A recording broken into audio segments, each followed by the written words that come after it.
الحمدللہ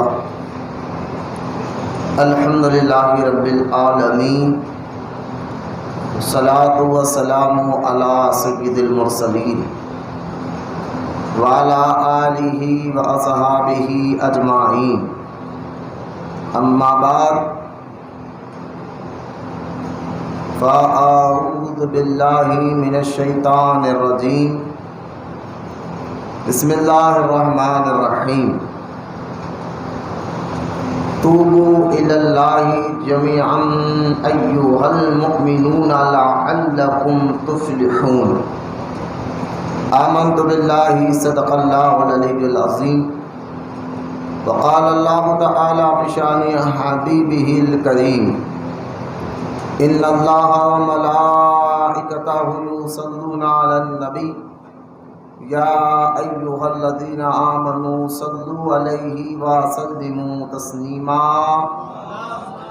اللہم صل علی سیدنا مولانا محمد معدن الجود والکرم وعلی آلہ وبارک وسلم۔ صلاۃ و سلام علیک یا رسول اللہ صلی اللہ تعالی علیہ وآلہ وصحبہ وسلم۔ معزز سامعین، خانقاہ محبوب اولیاء میں آنے والے تمام مرید اور معتقد، السلام علیکم ورحمۃ اللہ وبرکاتہ۔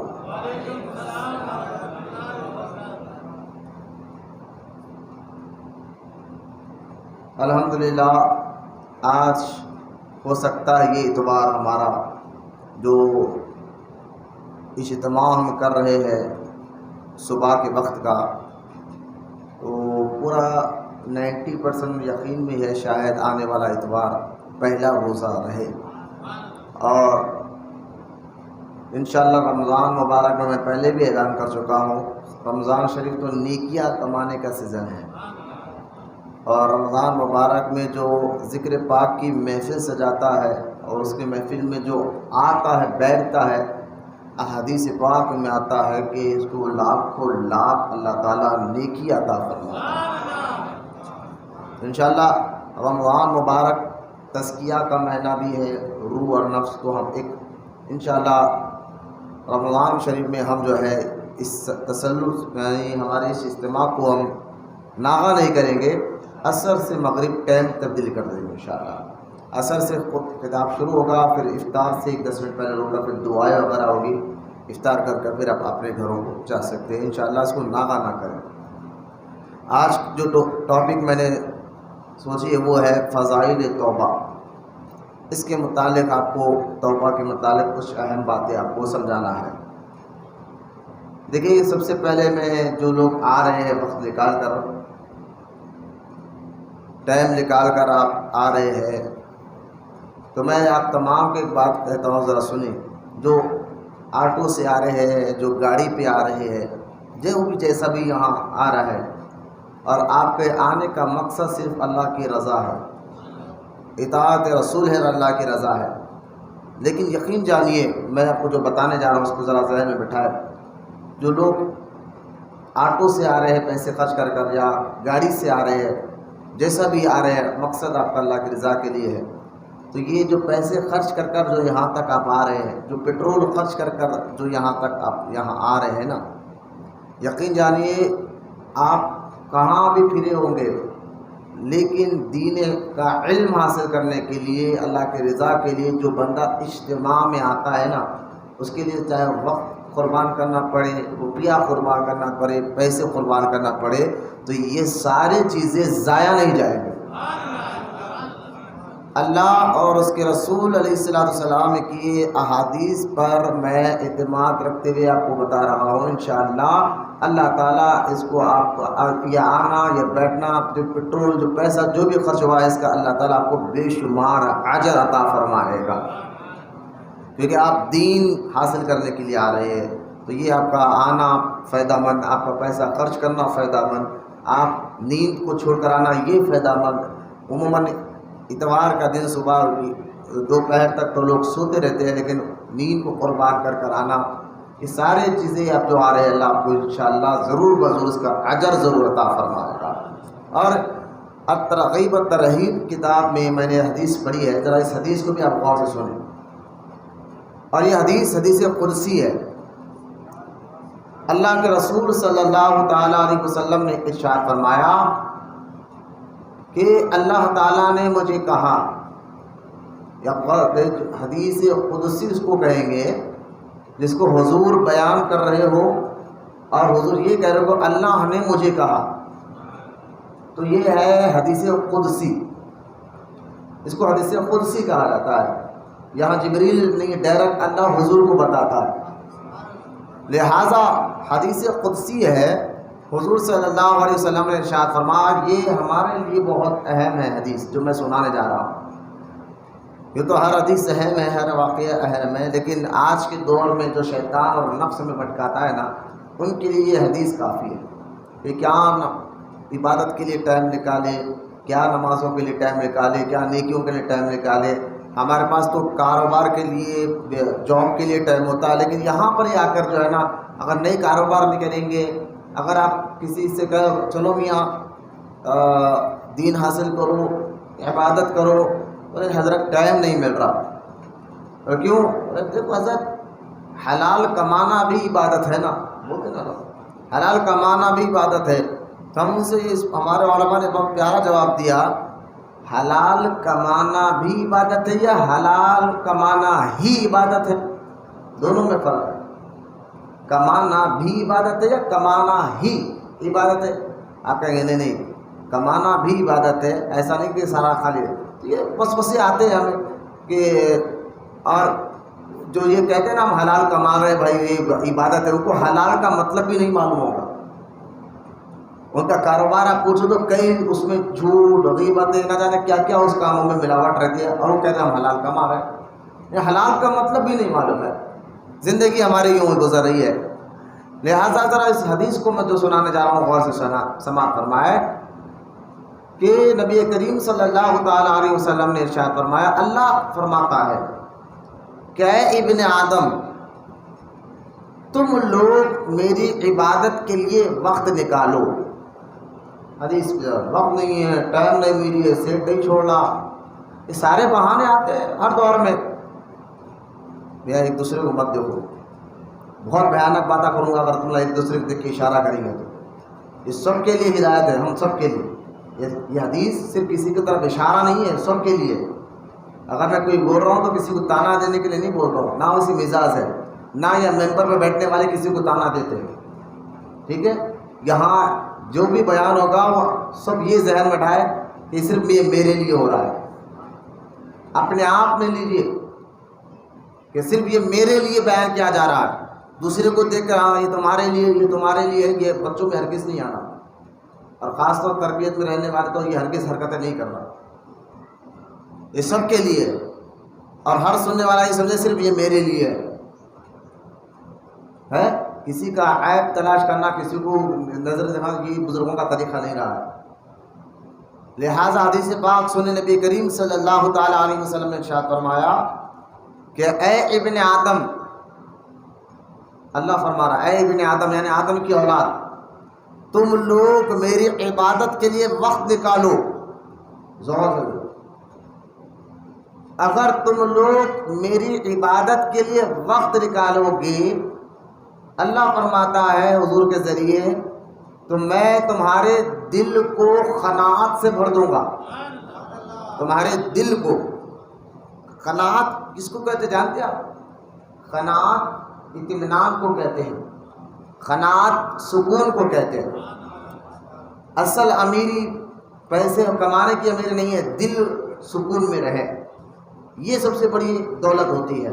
جس کو قناعت، جتنا ملا تیرا شکر ہے میرے مالک، اور اس پر دل مطمئن ہو جائے، سکون میں آ جائے. آپ دیکھ رہے ہوئے لاکھوں روپے کما رہے ہیں، اس کو پھر بھی ٹینشن لگا ہوا تھا، سکون نہیں ہے. بھائی پیسہ ہے، سب ہے، لیکن سکون نہیں ہے. لہٰذا اللہ تعالیٰ فرماتا ہے تم لوگ میری عبادت کے لیے وقت نکالو تو میں تمہارے دلوں کو قناعت سے بھر دوں گا. اور دوسرا سنیں آپ، پھر آگے اللہ فرماتا ہے اور تمہارے ہاتھوں کو رزق سے بھر دوں گا. یہی ہے نا پریشانی آپ کو. کہ نماز کے لیے ٹائم نہیں مل رہا، کاروبار کیا کرے، کام کیسا کرے گے، یہ فلاں کام کیسا کرے، سیٹ کا نعرہ ہوتا رہے گا۔ اللہ فرما رہا ہے تم لوگ میری عبادت کے لیے ٹائم نکالو تو میں تمہارے دلوں کو قناعت سے بھر دوں گا اور تمہارے ہاتھوں کو رزق سے بھر دوں گا۔ اور آگے اللہ ارشاد فرماتا ہے اگر تم ایسا نہیں کرو گے، اگر تم ایسا نہیں کرو گے تو اللہ فرماتا ہے پھر تمہارے دلوں کو میں بے چین کر دوں گا، بے صبری، دولت ہونے کے بعد سکون نہیں ملے گا، تمہارے دلوں کو میں بے چین کر دوں گا اور تمہارے رزق کو میں روک دوں گا، یعنی اس کو کچھ رہتے پر بھی تم فقیر ہو جاؤ گے۔ لہذا یہ آنا، یہ ٹائم نکالنا، یہ بیٹھنا، یہ ہمارا خود کے فائدے کے لیے ہے۔ ایسا نہیں ہے کہ ہم نماز پڑھیں تو معاذ اللہ اللہ کو کوئی فائدہ پہنچتا ہے، ہم روزہ رکھیں گے تو معاذ اللہ کو فائدہ پہنچتا ہے، ہم نیک عمل کریں گے تو معاذ اللہ ایسا نہیں ہے کہ اللہ کو فائدہ پہنچتا ہے۔ نماز پڑھو، روزہ رکھو، حلال روٹی کماؤ، جو کچھ بھی کماؤ، فائدہ اللہ ہمیں ہی پہنچاتا ہے۔ یہ ذہن میں رکھیں۔ تو آج یہ حدیث ذہن میں رکھتے پھر آگے بڑھے آپ۔ حدیث پاک سنانے کے بعد جو آیت مبارکہ میں نے سورہ توبہ کے متعلق جو آیت میں نے پڑھی ہے ذرا اس کو غور فرمائیں، کیونکہ میں نے جمعہ میں بھی یہ آیت مبارک پڑھی ہے، جمعہ کی سورہ روم کی، سورہ روم میں آیت نمبر 41 اللہ تعالیٰ ارشاد فرماتا ہے، سورہ روم آیت نمبر 41 جس میں اللہ ارشاد فرما رہا ہے خشکی اور تری میں جو بیماریاں پھیل رہی ہے وہ تمہارے اپنے ہاتھ کی کمائی کے ہے، تمہارے ہاتھ کے کمائی کے ہے، تاکہ تمہیں بدلہ ملے تمہارے اپنے غلط کاموں کا مزہ چکے۔ یہ آیت مبارکہ سورہ روم آیت نمبر 41 ہے، جس میں اللہ علماء فرماتے ہیں کہ اس آیت سے پتہ چلا کہ جب بندہ بے حیائی کے کام، گناہوں کے کام جب عام ہونے لگ جاتے ہیں، کھلم کھلا بے حیائی کے کام ہونے لگ جاتے ہیں تو اللہ تعالیٰ پھر ان کو سدھارنے کے لیے طرح طرح کی بیماریاں پیدا ہو جاتے ہیں۔ یہ تنبیہ ہے۔ پہلے انبیاء علیہ السلام کے دور میں اگر کوئی قوم بگڑ جاتی، ذرا غور سے سنیں آپ، پہلے انبیاء علیہ السلام کے دور میں اگر ان کی امت بگڑ جاتی تو اللہ کا ایک عذاب فوراً آ جاتا اور سارے لوگ فنا ہو جاتے، ہلاک ہو جاتے۔ جیسا کہ دیکھیں ایک نبی کی قوم جب بگڑی تو جبریل علیہ السلام کو حکم ہوا وہ آسمان سے نیچے تشریف لائے اور انہوں نے ایسا چیخ مارا کہ سارے لوگوں کے کلیجے پھٹ گئے۔ اور کہیں کسی قوم پر جب وہ عذاب یعنی گناہ زیادہ کرتے رہے، بے حیائی کے کام زیادہ کرتے رہے تو کسی قوم پر اللہ کے حکم سے فرشتوں نے پتھروں کی بارش کی، کوئی قوم پانی میں ہلاک ہو گئی، ڈوب گئی، مر گئی، تباہ ہو گئی۔ یعنی گناہ اللہ اور اس کے رسول کی نافرمانی کی وجہ سے پہلے دور میں ایسے عذاب آتے تھے کہ ساری قوم تباہ اور برباد ہو جاتی تھی۔ کسی قوم کو اللہ نے بندر بنا دیا، کسی قوم کو اللہ نے خنزیر بنا دیا، یعنی یہاں تک کہ آتا ہے کہ ایک فرشتے کو اللہ تعالیٰ نے حکم عطا فرمایا فلاں زمین کے ٹکڑے میں جتنے لوگ رہتے ہیں نا اس بستی کو ہاتھ میں اٹھا لو، اپنے پر میں اٹھا لے اور اوپر آسمان میں لے جا کر نیچے پٹک، کیونکہ وہ سارا خطہ جو ہے گناہ گاروں کا تھا جہاں بے حیائی گناہ۔ تو پہلے دور میں انبیاء علیہ السلام کے امتی اگر کوئی غلط کام کرتے، گناہ کرتے تو لہذا عذاب ایسا آتا کہ پوری قوم تباہ ہو جاتی، ہلاک ہو جاتی، برباد ہو جاتی۔ لیکن جب حضور اکرم صلی اللہ تعالیٰ علیہ وسلم تشریف لائے اور ابو جہل نے جب یہ بات کہی تھی کہ واقعی اگر اللہ عذاب لا سکتا ہے نا تو کہو اللہ سے آسمان سے قطرے برسائے، کہو آپ کے اللہ سے کہ ہم پر عذاب نازل کر کر بتائے، ہم پر عذاب ڈالے، تو اللہ تعالیٰ نے فرمایا محبوب میں ان پر عذاب نہیں بھیجوں گا تو اس لیے کہ ان کے درمیان تو موجود ہے، ان کے درمیان تو موجود ہے۔ لہٰذا وہ جو بڑے بڑے عذاب جو قرآن میں ذکر ہے، احادیث میں ذکر ہے، لیکن ایسے بڑے عذاب یعنی ایک سیکنڈ میں آ کر طوفان سب کو ڈبا دینا، آگ کی بارش ہونا، پتھروں کی بارش ہونا، انسانوں کو جانور بنا دینا جانا، امت محمدیہ میں ایسا عذاب نہیں آئے گا. کیوں؟ کیونکہ اللہ نے فرمایا محبوب تو ان کے اندر موجود ہے. تو ایسے عذاب تو رک گئے، لیکن ہاں ایسے معاملات آتے رہیں گے جو عذاب تنبیہ ہوتے ہیں. ہم کسی کو وارننگ دیتے ہیں کہ بھائی سدھر جاؤ، وارننگ دینا تنبیہ. تو وارننگ دینے کے لیے اگر امت محمدیہ میں گناہ عام ہو جائیں گے جو ہو رہا ہے، شراب، زنا، اور لوگ داڑیاں کاٹتے ہیں، نمازیں چھوڑتے ہیں، جھوٹ تو ایک عام بات ہو گئی ہے.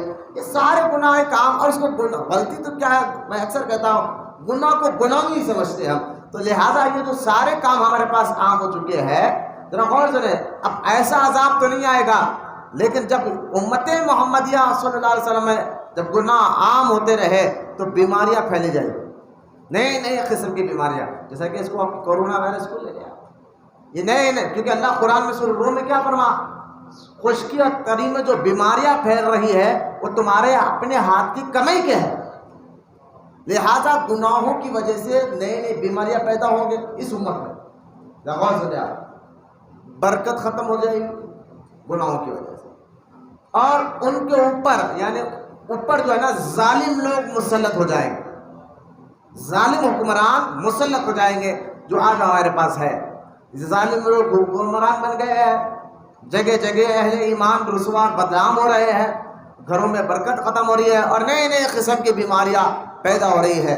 تو لہٰذا اب ہمیں کرنا کیا ہے، جب ایسے حالات ہو جائے، ظالم حکمران آ جائے اور جو ہے نئے نئے لوگ جو ہے نئے نئے بیماریاں پیدا ہو جائے، تو ہمیں کیا کرنا ہے. تو سورہ بقرہ آیت نمبر 222 اللہ فرماتا ہے اے ایمان والو، اگر تم چاہتے ہو کہ یہ بیماریاں ختم ہو جائے اور جو ہے تم چاہتے ہو کہ ظالم حکمرانی ختم ہو جائے، ہم پر ظلم کرنے والے ہٹ جائے، تو اللہ فرماتا ہے تم اللہ کی بارگاہ میں اپنے گناہوں سے سچی توبہ کر لو.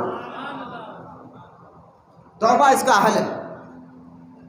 اور یہاں پر بھی اللہ جو آیت میں نے پڑھی، اللہ ارشاد فرماتا ہے، سورہ نور کی میں نے آیت پڑھی ہے، توبوا الی اللہ جمیعا ایھا المؤمنون لعلکم تفلحون. اللہ ارشاد فرماتا ہے اے ایمان والو، تم سب اللہ کے حضور توبہ کرو تاکہ تم نجات پاؤ. کس چیز کی نجات؟ بیماریوں سے نجات، پریشانیوں سے نجات، اور غموں سے نجات. توبہ ایک ایسا حل ہے جس سے بندہ نجات پاتا ہے.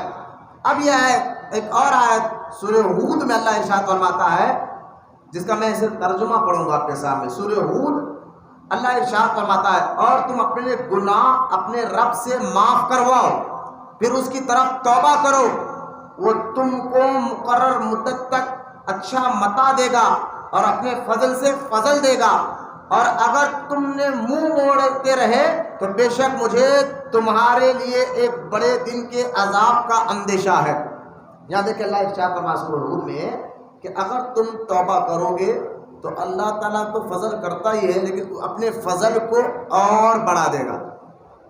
بولنا سبحان اللہ. اپنے فضل کو اور بڑھا دے گا. دیکھیے جو آیت مبارکہ ہے جس میں اللہ فرماتا ہے کہ کل ذی فضل فضلا، اگر تم توبہ کرو گے تو اللہ اپنے فضل کو اور زیادہ فضل کرے گا، اور اگر نہیں کرو گے تو پھر اللہ کی جانب سے بڑا عذاب کا تم انتظار کرو. یہ دو آیت میں نے آپ کے سامنے پڑھی.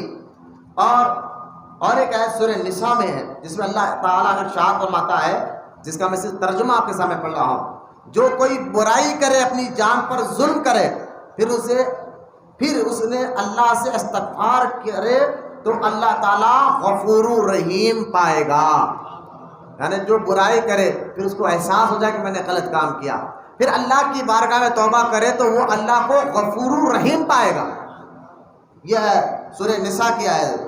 تین آیت ہو گئے، سورہ نور، سورہ ہود، سورہ نساء. ایک اور آیت مبارکہ جو سورہ ہود کی ہے اس کو بھی آپ سن لیجیے. ترجمہ میں آپ کے سامنے کر رہا ہوں، وقت زیادہ کا نہیں ہے. اللہ ارشاد فرماتا ہے اور مغفرت طلب کرو اپنے رب سے، اور مغفرت طلب کرو اپنے رب سے، پھر اس کی بارگاہ میں توبہ کرو، بے شک میرا رب رحم کرنے والا اور بہت محبت کرنے والا ہے. یہ چار آیت مبارکہ جس میں توبہ کی ہمیں ترغیب دلائی جا رہی ہے، توبہ کے فائدے بتائے جا رہے ہیں. توبہ کرو اللہ اپنا فضل کر دے گا، توبہ کرو اللہ تمہارے گناہوں کو معاف فرما دے گا. توبہ کرو اللہ تم سے محبت کرتا ہے.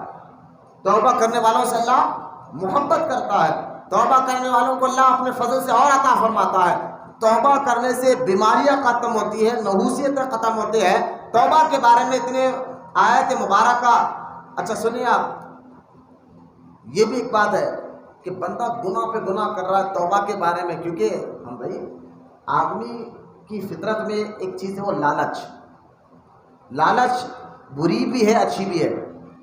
حرام اور ناجائز کام میں لالچ کرنا یہ برا ہے, اور نیکی اور اچھے کام میں لالچ کرنا یہ اچھی چیز ہے. لیکن آپ دیکھیں ہر چیز میں ایک بندے کو ایک لالچ ہوتی ہے. بندہ اسی چیز کو استعمال کرتا ہے جس میں اس کو فائدہ نظر آئے. چاہے وہ کاروبار کا مسئلہ لے لیا, کپڑوں کا, کسی چیز میں بھی فائدے والی چیز میں ہی ایک عام آدمی ہاتھ ڈالتا ہے, جس کو اس کو پتا چلے کہ یہ کام کرو تو یہ فائدہ ہوگا, اتنا منافع آئے گا, اتنا پیسہ ملے گا, یہ جاب کرو تو اتنی تنخواہ ہے, یہ کاروبار کرو تو اتنا پیسہ کما سکتے ہیں. آپ مجھے بتائیں کہ بندہ فطرت ہے کہ منافع فائدے والی چیز میں ہی ہاتھ ڈالتا ہے, نقصان والی چیز میں کوئی, جس سے اس کو پتا چلے کہ بھائی یہ کام کرو تو نقصان ہوگا تو اس میں ہاتھ نہیں ڈالتا. تو فائدے والی چیز میں ایک انسان کی فطرت ہے کہ وہ ہاتھ ڈالتا ہے اور وہ عمل کرنا چاہتا ہے, وہ کام کرنا چاہتا ہے جس میں فائدہ ہو. تو اللہ تعالیٰ حضور کے ذریعے جو دین ہمیں دیا ہے وہ فطرت کو مٹانے کے لیے نہیں, تمہاری عادت کو مٹانے کے لیے نہیں, تمہاری عادت کو سیدھا بتانے کے لیے یہ دین آیا. تو اب دیکھیں اللہ پاک نے کیا کہا, توبہ کرو تم سے اللہ محبت کرے گا. یعنی فائدہ دیکھو کیا ہو رہا ہے, توبہ میں فائدہ کیا ہے, اللہ تم سے محبت کرتا ہے. توبہ کرو, اللہ فرماتا اپنے فضل سے اور فضل کروں گا.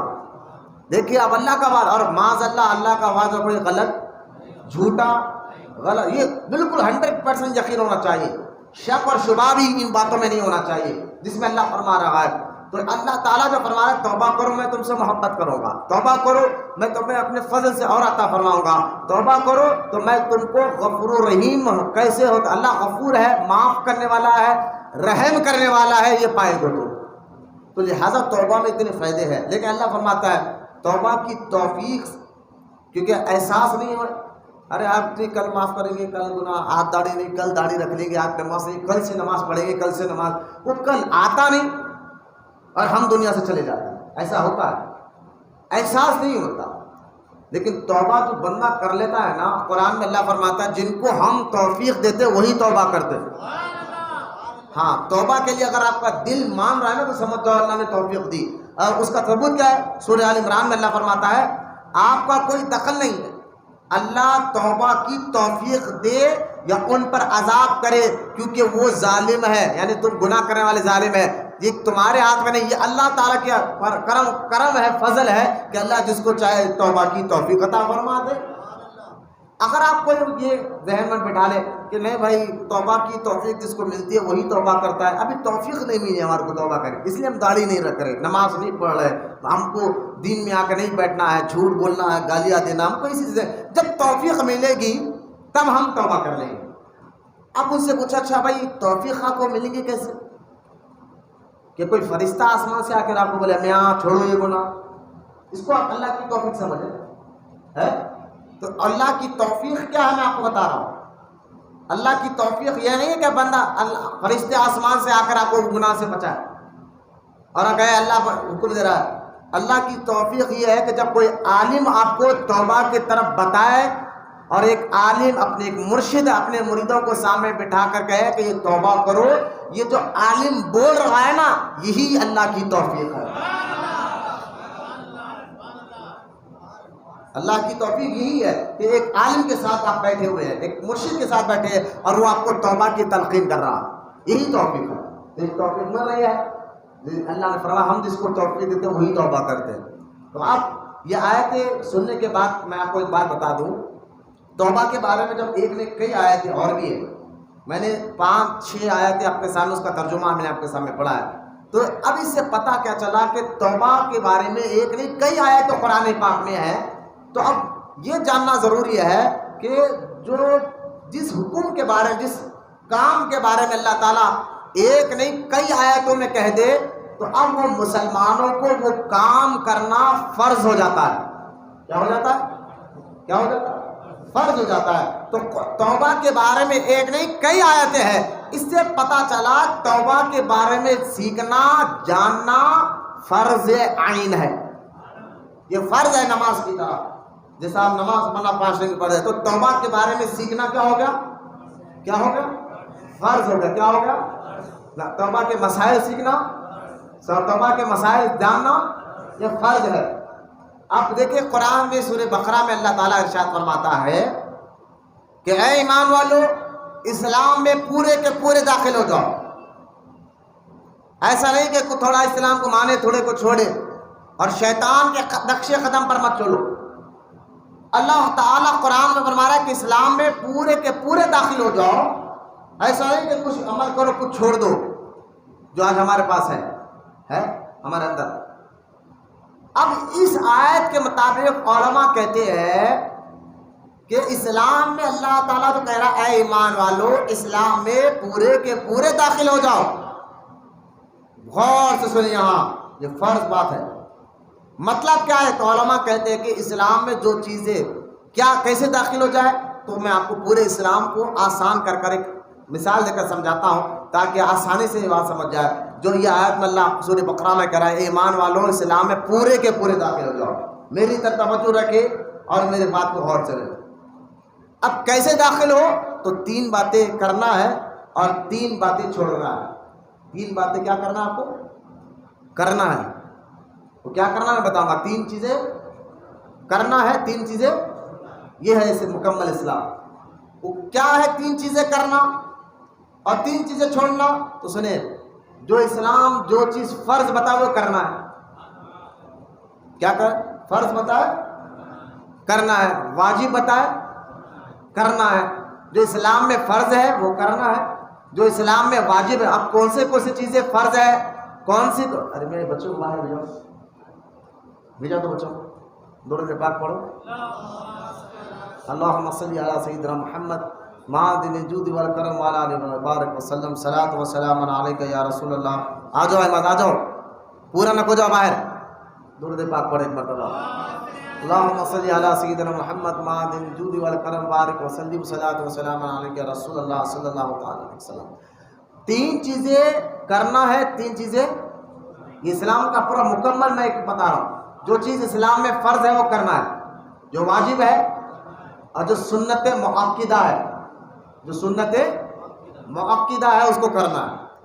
اب کیا کیا چیزیں فرض ہے، کیا کیا چیزیں واجبات ہے؟ جیسے کہ نماز میں کچھ چیز واجب ہے، اسی طرح داڑھی رکھنا واجب ہے، نماز پڑھنا فرض ہے، کچھ نماز کے اندر کچھ چیزیں واجبات ہیں، کچھ فرائض ہے، اور کچھ جیسے کہ نماز سے پہلے سنت مؤکدہ ہے ظہر کی، تو سنت مؤکدہ کرنا ضروری ہے۔ یہ اسلام یہ کرنے والی چیزیں بتا رہا ہوں۔ اور جس پر مال زیادہ ہو جائے اس پر زکوٰۃ نکالنا فرض ہے، جس کے پاس مال زیادہ ہے اس پر جو ہے قربانی دینا واجب ہے۔ تو اس طرح آ جائے جو چیزیں فرض ہے، واجب ہے اور سنت مؤکدہ ہے، یہ کرنا آپ کے لیے اسلام۔ اور چھوڑنا کیا ہے؟ جو چیز اسلام میں حرام ہے، اسلام میں حرام ہے، حرام کام چھوڑنا ہے۔ اور مکروہ تحریمی، جو حرام مکروہ میں تحریمی اس کو کہتے ہیں، مکروہ تحریمی اس کو کہتے ہیں جو کام حرام کے قریب ہو، حرام نہیں حرام کے قریب ہو، اس کو مکروہ تحریمی بولتے ہیں۔ تو لہذا حرام چھوڑنا، مکروہ تحریمی جو واجب کے برابر آتی ہے چھوڑنا، اور ایک آتا ہے ایک لفظ ساعت، سین الف تے ساعت، اور ساعت کا چھوڑنا، ساعت کا مقابلہ سنت مؤکدہ سے ہوتا ہے۔ لہذا چھوڑنا کیا ہے؟ حرام کا، چھوڑنا کیا ہے؟ مکروہ تحریمی۔ جیسا کہ نماز میں پینچے موڑ کر نماز پڑھنا مکروہ تحریمی ہے، پینچے موڑ کر نماز پڑھنا۔ ہاتھ میں اسٹیل کی گھڑی یا زنجیر گلے میں پہن کرنا یہ مکروہ تحریمی ہے، کیونکہ مکروہ تحریمی چھوڑنا ہے آپ کو۔ میں اور بھی بہت سی چیزیں میں چند باتیں بتا رہا ہوں۔ تو اسلام میں اللہ فرما رہا ہے مکمل داخل ہو جاؤ۔ تو کرنا 3 چیزیں ہیں، جو فرض ہے واجب ہے اور جو سنت مؤکدہ ہے۔ چھوڑنا 3 چیزیں ہیں، حرام ہے، مکروہ تحریمی ہے، اور سعادت ہے. لہذا ان تینوں کے مسئلے جاننا. اب تو جان کا جو کام کرنا فرض ہے، واجب ہے، اور جو کرنا سنت مؤکدہ ہے، اور جو چھوڑنا حرام ہے، مکروہ تحریمی ہے، سعادت ہے، تو یہ تمام چیزوں کا جاننا اس کو کہتے ہیں ایمان، اور اس کو کہتے ہیں اسلام. اور اللہ فرما رہا ہے اے ایمان والو تم پورے کے پورے اسلام میں داخل ہو جاؤ. تو الحمدللہ ہماری کوشش، آپ دیکھیں توحید کے بارے میں جو چیزیں عقائد سیکھنا فرض ہے، تو ساری باتیں آپ کو یہ بتائی جا رہی ہے. فرائض کیا ہے، واجبات کیا ہے، سنت مؤکدہ کیا ہے، حرام کیا ہے، مکروہ تحریمی کیا ہے، وہ کیا ہے. اب توبہ کے بارے میں حکم کیا ہے؟ توبہ کے بارے میں جاننا فرض ہے. کیا ہے؟ توبہ کے بارے میں جاننا فرض ہے. اب آپ کو میں نے بتا دیا کہ فرض کرنا ضروری ہے، اس کے بارے میں جاننا. جب آپ کو جاننا ضروری ہوگا، کیونکہ توبہ کرنا فرض ہے، تو توبہ کے بارے میں جاننا بھی ضروری ہے. اب یہ آیت میں نے آپ کے سامنے 4-5 پڑھی کہ اب ایک اور میں آپ کو بتا دوں کہ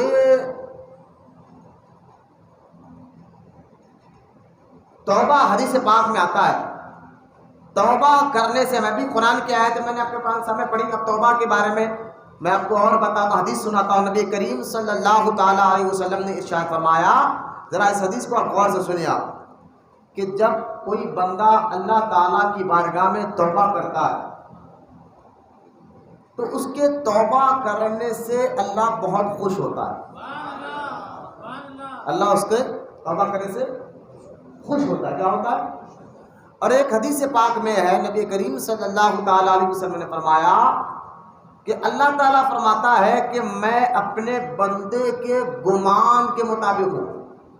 اس لیے کبھی بھی اللہ کے یہاں اچھا گمان رکھنا چاہیے. اللہ کے یہاں اچھا گمان رکھنا ہے اللہ کے لیے، کہ اللہ میرے ساتھ ہے، اللہ کریم ہے. تو جیسا بندہ اللہ سے گمان کرتا ہے، اللہ اسی کے ساتھ ویسے ہی رہتا ہے. گمان اچھا رکھتا ہے.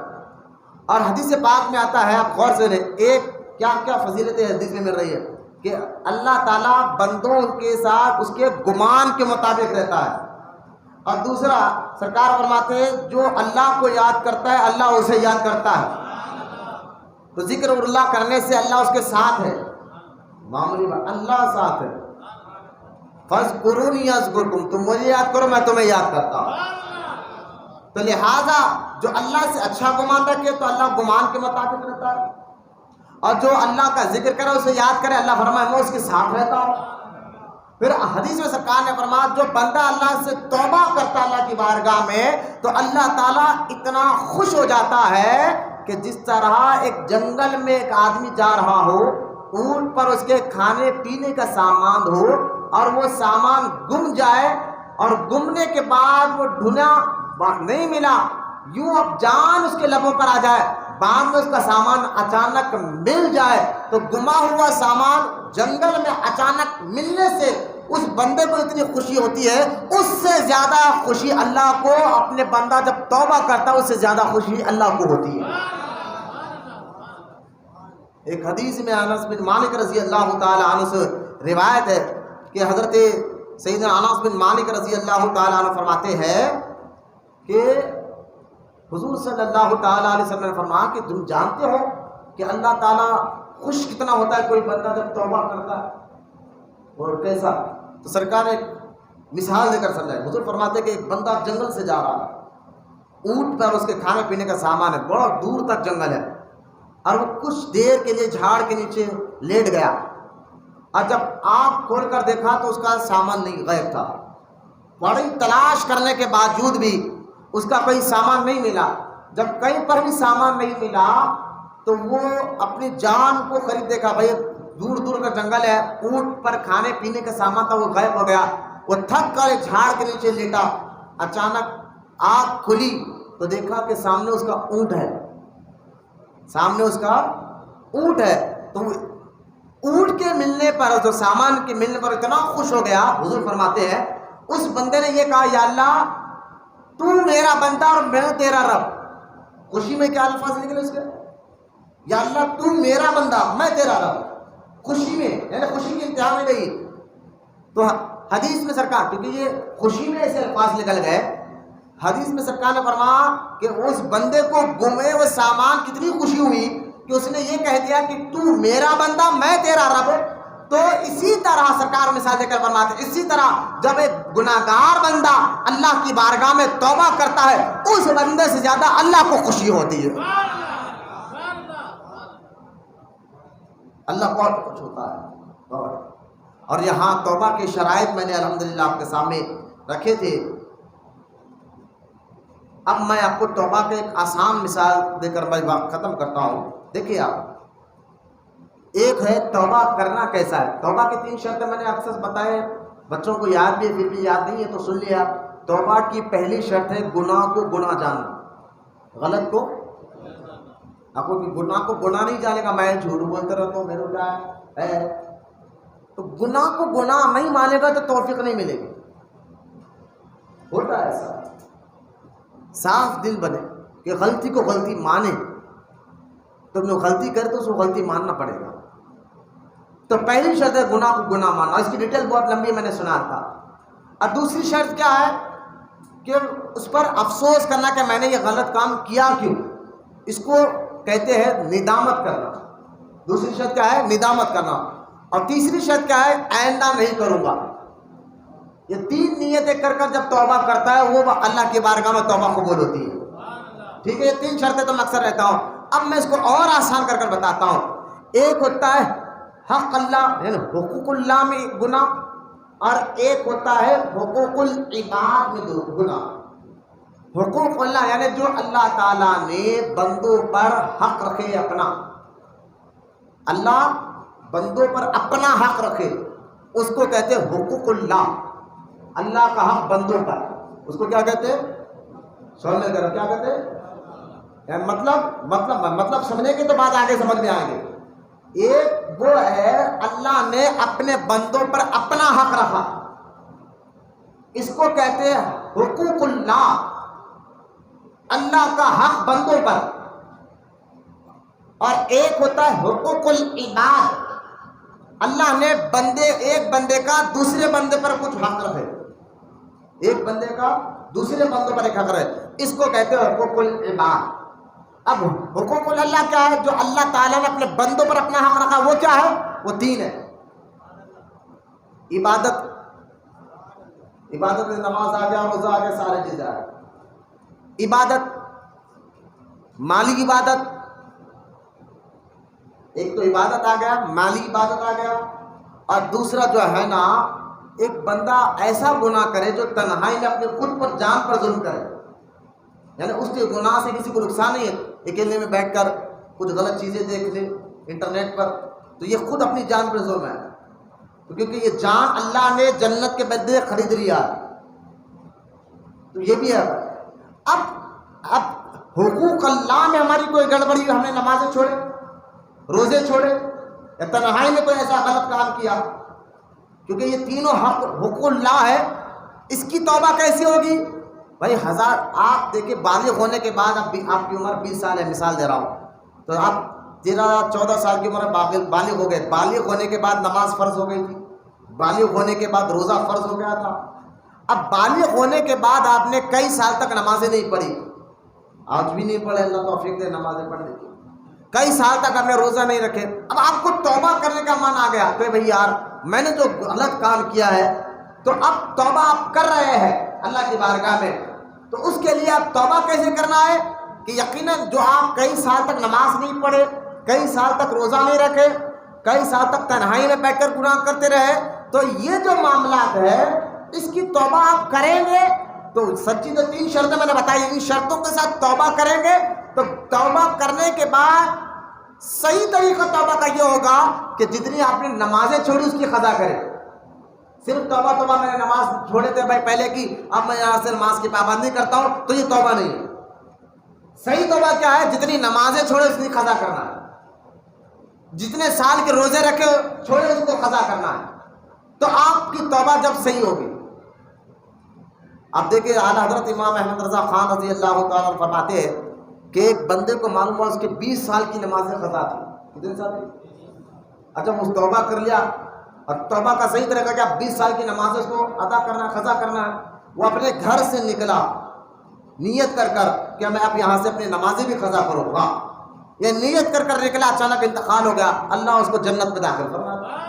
بولے کیوں؟ کیونکہ اس کی نیت تھی کہ میں ان کو قضا کروں گا۔ تو آپ پریشان ہیں، نیت تو کر لیجئے کہ جتنی نمازیں چھوٹی قضا کروں گا، جتنے روزے چھوٹے قضا کروں گا۔ اس لیے میں آپ کو بتاتا ہوں، آپ فرض نمازوں کی جگہ نفل جو نماز ہو رہے، نفل کی جگہ آپ جو ہے قضا نمازیں پڑھتے رہیں۔ آپ تہجد کی جگہ یا جو جگنے کی رات آتی ہے ان راتوں میں نفل نمازیں پڑھتے ہیں، اس سے بہتر ہے کہ آپ کی جو قضا نماز چھٹی ہے اس کی قضا کریں۔ انشاءاللہ اس کا میں طریقہ آپ کو بتاؤں گا۔ اسی طرح نفل روزے رہتے ہیں، کوئی لوگ پیر کا روزہ رہتے ہیں جمعرات کا، میں ان کو پہلے ہاتھ جوڑ کر کہتا ہوں اگر کوئی فرض روزے آپ کے چھوٹے ہوئے اس کی قضا کر لیں ان دنوں میں۔ رمضان شریف کے مہینے میں آپ کے روزے قضا نہیں ہوں گے، وہ تو فرض ہے یہ سال کے۔ نفل روزے یعنی رمضان شریف کے بعد آپ کے روزے جو چھوٹے وہ روزے آپ کو قضا جب کرنا ہوگا۔ آپ کہیں گے بھائی چلو رمضان شریف آ گیا، یہ روزہ رکھ کر میں قضا بھی کر لیتا ہوں، ایسا نہیں ہوگا۔ وہ رننگ روزے وہ تو آپ کا فرض ہے، ایسا تھوڑا ہی ہوگا۔ تو لہٰذا نماز جتنے چھٹی اس کی قضا کرے، یہ سچی توبہ۔ جتنے روزے چھٹے اس کی توبہ، اس کی قضا کرے، یہ سچی توبہ۔ اور تنہائی میں بیٹھ کر جو غلط کام کرے وہ آپ کو کچھ کرنا نہیں، بس دل ہی دل میں، کیونکہ جو چھپ کر گناہ کرتا ہے حدیث میں سرکار نے فرما اس کو خفیہ طور پر وہ توبہ کر لے، اللہ اس کی توبہ کو قبول فرما لیتا ہے، اور جو علانیہ طور پر گناہ کرے اس کی توبہ علانیہ ہوتی ہے۔ اب یہ تین سمجھ گیا کہ اللہ تعالیٰ نے جو اپنے بندوں پر حق رکھے اس کی عبادت میں کوتاہی کی تو اس کی قضا کر لیں، یہ توبہ صحیح ہے۔ اس کے اب آ جائے دوسرا، بندوں پر حق بھی تین ہے، ایک ہے مالی، ایک ہے جسمانی، ایک ہے روحانی۔ اب آپ نے کسی کا مال ہڑپ لیا تھا، کسی کی زمین ہڑپ لی تھی، کسی کے کاروبار میں آپ نے جان بوجھ کر نقصان کیا اس کے مال کا جان بوجھ کر، تو یہ مالی اذیت ہے۔ اب آپ کو احساس ہوا کہ میں نے غلط کر لیا ہے تو توبہ کرنے سے توبہ نہیں ہوگی۔ جو مالی حیثیت جس کا مال آپ نے ہڑپ لیا تھا، زمین ہڑپ پڑی تھی، اس کو پہلے آپ راضی کروائے، یعنی اس کا مال اس کو واپس کرے، اس کا مال اس کو واپس کرے۔ مالی اعتبار سے کسی مسلمان کو نقصان پہنچانا، تو آپ کی توبہ اس وقت تک اللہ قبول نہیں فرمائے گا جب تک جس کا مال آپ نے ہڑپ لیا تھا اس کے پاس آپ جائے، اس کا یا تو مال واپس کر دے، اگر آپ کو وہ بندہ نہ ملے جس کا آپ مال ہڑپ لیا تھا وہ مر گیا ہے تو آپ وہ مال اس کے اولاد کو دے۔ اگر اس کی اولاد کا ہے وہ بھی آپ کو پتہ نہیں ہے، بندہ تو مر گیا جس کا میں نے مال کھا گیا تھا، اب اس کی اولاد کا ہے یہ بھی ہمیں پتہ نہیں ہے، اب کیا کرے؟ تو اب یہ حکم ہے کہ جتنا مال تم کھائے تو اتنا مال اس کے نام پر اللہ کی راہ میں خیرات کر دے، خیرات کر دے۔ یہ ظاہر ہے کیا؟ تو مالی اعتبار سے بعض لوگ یار بہت گناہ کرے، چلو میں آج سے توبہ کر لیتا ہوں۔ ارے بھائی تم زمین ہڑپ کے بیٹھے ہوئے ہو، تم سود کے نام پر دنیا کا تکلیف دیے ہو، ایسا نہیں ہوگا، کیونکہ اللہ اپنے حقوق چاہے تو معاف کر دے، اس کی مرضی، لیکن بندے کے حقوق کو اللہ اس وقت تک معاف نہیں کرتا جب تک بندہ معاف نہ کرے۔ تو یہ ذہن میں رکھیں آپ۔ تو مالی اعتبار سے اگر آپ نے کسی کو نقصان پہنچایا ہے تو وہ زندہ ہے تو اس کو مال اس کو واپس کرے اور اللہ کی بارگاہ میں توبہ کرے، تب اللہ کی بارگاہ میں آپ کی توبہ قبول ہوگی۔ اور دوسرا، جسمانی اعتبار سے کسی کو آپ نے مارا تھا، اس کو تکلیف پہنچائی تھی مار کر، اب اس کو کیا کرنا ہے کہ اس کی توبہ کیسا ہوگی؟ اس کو اپنے سامنے پیش کر دے، بھائی میں نے آپ کو بھیری ماری تھی، میں نے آپ کو بھوسا مارا تھا، میں نے آپ کو لٹ سے مارا تھا، میں نے آپ سے لکڑی سے مارا تھا، اب مجھے احساس ہوا میں غلط ہوں، میں غلطی سے آپ کو مارا تھا، لہذا میرا جسم آپ کے سامنے ہے، کیونکہ قصاص کا بدلہ قصاص یعنی مار کا بدلہ مار ہے، یہ آپ کے سامنے میرا جسم ہے، اب آپ بھی اپنا بدلہ لے لیجئے، کیونکہ جب تک آپ معاف نہیں کریں گے اللہ بھی معاف نہیں کرے گا۔ ذہن میں رکھے یہ باتیں۔ ہاں، اب وہ بندہ جو ہے نا اپنے آپ کو اس کے سامنے پیش کر دے، اب اس کی مرضی، اگر وہ بدلہ لے کر مار کر معاف کرے تو مار کر معاف کرے، تو آپ کو مار کھانا ہوگا، اپنے آپ کو اس کے سامنے ذلیل کرنا ہی ہوگا، نفس کو ذلیل کرنا ہی ہوگا۔ ہاں اگر وہ چاہے نہیں بھائی ٹھیک ہے میں آپ کو معاف کر دے رہا ہوں، میں مار کر بدلہ نہیں لوں گا، میں معاف کر دے رہا ہوں، تب آپ کی توبہ کو بولو۔ ذہن میں رکھیں باتیں۔ تو مالی اعتبار سے کسی کو نقصان پہنچانا، جسمانی اعتبار سے کسی کو نقصان پہنچانا اور مسجد میں توبہ کرے نہیں ہوگا جب تک اس کو راضی نہیں کرا ہے۔ اب آئے روحانی اعتبار سے کسی کو نقصان پہنچانا، کسی کو گالیاں دی تھی آپ نے، ذہنی طور پر اس کو ٹینشن دیا تھا، یہ بہت ہوگا ہمارے پاس ہے، گالیاں دینا، کسی کا بڑے مجمع میں مذاق اڑا دینا، تانے دینا اس کو. سارے دوست بیٹھے ہوئے تو وہ بیچارہ آیا، اب اس کے اوپر ڈال کر اس کو تانا دیا جا رہا ہے. وہ جان رہا ہے کہ مجھے بولا جا رہا ہے، کہ مجھے تانا دیا جا رہا ہے. اب وہ تانے دینے والا بولے نہیں بھائی ہم تو اپنے دوست کو بول رہے تھے. نہیں، سب کو معلوم ہے آپ کس کو بول رہے تھے. کسی کو ذہنی اعتبار سے تکلیف پہنچانا، کسی کو گالیاں دینا، ہاتھ پیر سے تو نقصان نہیں پہنچا، کسی کی عزت کو بلا وجہ خراب کر دینا اس کے پیٹ پیچھے، اس کو کہتے ہیں روحانی تکلیف پہنچانا. اب اس صورت میں بھی اس بندے سے آپ کو معافی مانگنی ہوگی جس کے آپ نے روحانی اعتبار سے اس کو ٹارچر کیا، ذہنی اعتبار سے آپ نے اسے ٹارچر کیا، گالیاں دے کر اس کو آپ نے ٹارچر کیا اور اس کی عزت بلا وجہ کہ آپ نے خراب کی ہے. تو تب تک مجمع میں آپ نے اس کا مذاق بنایا تھا، جب تک اس بندے سے آپ معافی نہیں مانگیں گے اللہ بھی معاف نہیں کرے گا. یہ توبہ کے مسائل ہے، یہ سیکھنا فرض ہے آپ کو. یہ سیکھنا کیا ہے؟ سب مل کر کیا ہے؟ یہ فرض بتا رہا ہوں میں. ایک بندے کے اللہ کے حقوق، ایک بندوں کی حقوق، اس میں ہم توبہ کیسا کریں، یہ ساری باتیں آپ سمجھ جائیں. اللہ تعالیٰ نے توبہ کی توفیق عطا فرمایا. آپ دیکھیے پہلے کے صحابہ کرام، دیکھیے آپ نبی کریم صلی اللہ تعالیٰ علیہ وسلم جو ہے نا جنگ تبوک میں تشریف لے جا رہے تھے تو کچھ منافقین اس جنگ میں گئے، کیونکہ حضور جس جنگ کے لیے کہے چلو تو وہ جہاد کرنا اس وقت مسلمانوں پر فرض ہو جاتا ہے. کیا ہو جاتا ہے؟ ابھی میں نے بتایا جو فرض چھوڑے وہ گناہ گار. ٹھیک ہے، تو حضور نے جنگ کے لیے اعلان، جہاد کے لیے اعلان فرمایا تھا کہ صاحب کو چلنا ہے، لیکن کچھ منافقین رک گئے اور منافقین کو دیکھ کر کچھ صحابہ بھی رک گئے، بہانے بنا رک گئے. سستی کاہلی کی وجہ سے بہانے انہوں نے نہیں بنائے تھے. جب ان صحابہ کو احساس ہو کہ ہم نے تو غلط کیا، حضور کے ساتھ نہیں جاتا، کیونکہ حضور نے جہاد کے لیے کہا تھا، وہ فرض تھا جانا، لیکن ہم گھر میں بیٹھے رہے. حضور جنگ تبوک سے واپس آئے. واپس آنے کے بعد حضرت سیدنا ابو لبابہ رضی اللہ تعالیٰ حضور کی بارگاہ میں آئے. کہ حضور میں آپ کے ساتھ آیا نہیں اور میں کوئی بہانہ نہیں بناؤں گا، سستی کاہلی کی وجہ سے نہیں آیا. لہذا ابو لبابہ نے اپنے آپ کو مسجد نبوی کے غور سے دے توبہ کا طریقہ دیکھ کر صحابہ کا کیسا. اچھے لوگ ایسے ہوتے ہیں، غلطی کو فوراً ایکسیپٹ کر لیتے ہیں. اسی لیے میں کہتا ہوں نا، گناہگار انسان بنو، گناہگار شیطان مت بنو، غلطی کو ایکسیپٹ کرنے والے بنو تو اللہ توبہ کی توفیق ضرور دیتا ہے. گناہ کر کر اکڑنا یہ شیطان کی چال ہے. غلط بھی کام کرے اور اکڑ کر بھی بتائے، جھوٹ بھی بولے پھر اکڑ کر بھی بتائے، بدماشی بھی کرے پھر اکڑ کر بھی بتائے، یہ اللہ کو ناپسند ہے. لہذا آپ غور کرے، جو گناہ کر کر اکڑ جاتا ہے نا وہ شیطان کی پیڑی سے چلے جاتا ہے، اس کو توبہ کی توفیق نہیں ملتی. تو گناہگار انسان بنو، گناہگار شیطان نہ بنو. صحابہ کرام دل صاف ان کا. ابو لبابہ نے جب احساس کر لیا کہ میں نے غلط کیا نہیں جاتا، وہ اپنے آپ کو مسجد نبوی کے پلیر سے باندھ لیے اور کہا جب تک اللہ واضح طور پر قرآن میں آیت نہیں اتارے گا کہ میں نے ان کو معاف کیا، اس وقت تک میں اپنے آپ کو ایسی بنا رکھوں. صرف نماز کے لیے ان کو چھوڑا جاتا تھا اور اس طرح ان کو 10 یا 12 دن گزر گئے. کھانا پینا بند، صرف نماز کے لیے یا ضرورت کے لیے چھوڑا جاتا، پھر ان کو باندھ دیا جاتا. انہوں نے اپنے آپ کو ایک تکلیف پہنچائی کہ میں نے غلط کیا ہے، یہ غلط کی سزا مجھے ملنا چاہیے. اور انہوں نے اپنے آپ کو ایک پلیر سے، آج بھی مسجد نبوی میں وہ پلیر توبہ ابو لبابہ کے نام سے مشہور ہے، ابھی بھی مسجد نبوی میں اپنے آپ کو باندھ کر رکھ لیا.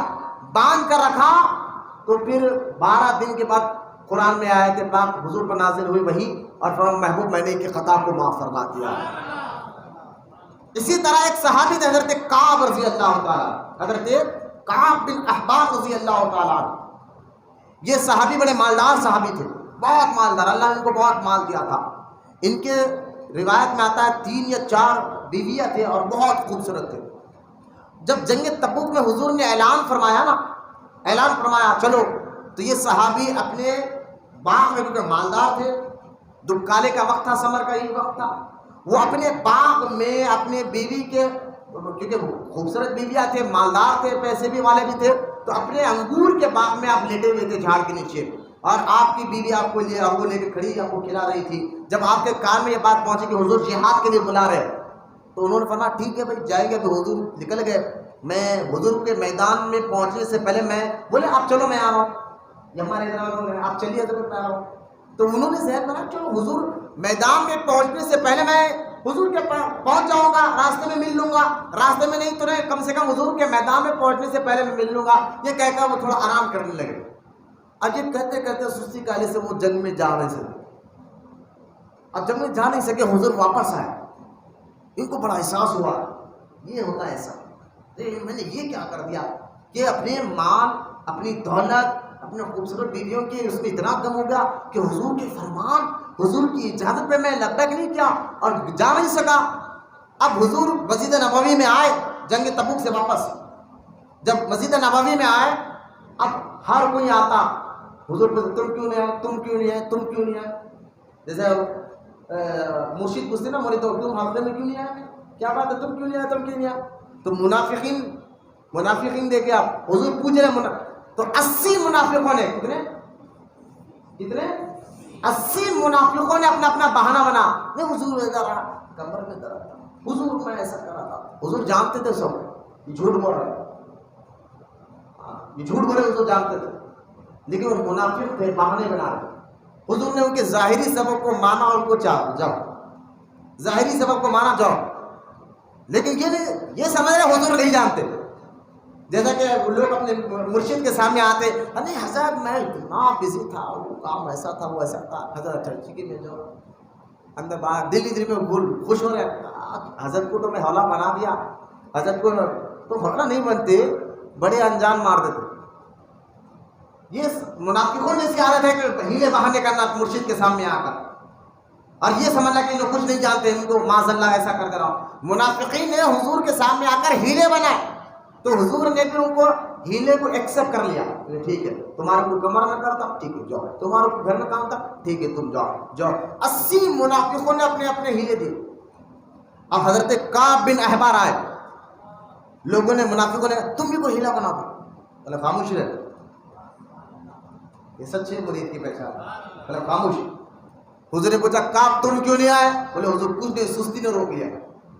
جو سچ تھا وہ بولا. حضور جو آپ حکم فرمائے میں نے غلطی کی ہے، یہ ہوتا ہے صاف دل، احساس، غلطی کو غلطی ایکسپٹ کرنے والے بنو. یہ بہت بڑا کام ہوتا ہے. آپ کہیں گے میں غلطی کو غلطی ایکسپٹ کر لوں گا تو ذلت، رسوائی، شیطان نفس بولے ارے غلطی کو غلطی مانے گا تو تیری عزت کیا رہے گی. ایسا مت بنا ہے، عزت و ذلت اللہ دیتا ہے. آپ دیکھیں موسیٰ علیہ السلام کے دور میں جب بارش ہونا بند ہو گئی، سب لوگ حیران ہو گئے، یہاں تک کہ کھیت سوکھ گئے، جانور مرنے لگے، انسان کے بچے تڑپنے لگے. سارے لوگ 70,000 لوگ موسیٰ علیہ السلام کے پاس آئے مسلمان. آگے گئے اب اللہ سے پوچھے بارش کب ہوگی. حضرت موسیٰ علیہ السلام نے دعا کی تو جو پہلے آسمان صاف تھا پہلے سے، جیسے موسیٰ علیہ السلام نے دعا کی آسمان اور صاف ہو گیا. موسیٰ علیہ السلام حیران ہو گئے، بولے یا اللہ کیا میری عزت تیرے یہاں کم ہو گئی ہے؟ اللہ نے فرمایا نہیں اے موسیٰ، تیری عزت جو ہمارے پاس ہے وہ ہے، کم نہیں ہوئی ہے. پھر مولا پھر بارش کیوں نہیں ہو رہی ہے میرے کہنے کے باوجود بھی؟ اللہ نے فرمایا موسیٰ ان 70,000 لوگوں میں ایک ایسا بندہ ہے جو بہت گناہ کرتا ہے، اس کو بولو اس مجمع سے وہ نکل کر چلے جائے تو میں بارش برساؤں گا. حضرت موسیٰ علیہ السلام کہنے لگے یا اللہ یہ تو 70,000 کا مجمع، میری آواز جائے گی کہاں، کیسا؟ تو فرمایا کہ موسیٰ تم آواز نکالو پہنچائیں گے ہم. حضرت موسیٰ علیہ السلام نے آواز نکالی کہ جتنے یہ 70,000 میں سے ایک بندہ ایسا ہے. کتنے ہزار کا مجمع تھا؟ 70,000 بندوں میں ایک بندہ ایسا ہے جو گناہ جو ہے کر رہا ہے اور اللہ اس سے ناراض ہے. وہ ایک بندے کی وجہ سے بارش نہیں ہو رہی ہے، وہ فوراً نکل جائے یہاں سے تاکہ اللہ بارش برسائے. وہ ایک بندہ جب دیکھا کہ چاروں طرف سے 70,000 کے مجمع میں سے کوئی باہر نہیں نکلا، وہ سمجھ گیا گناہ گار میں ہی ہوں.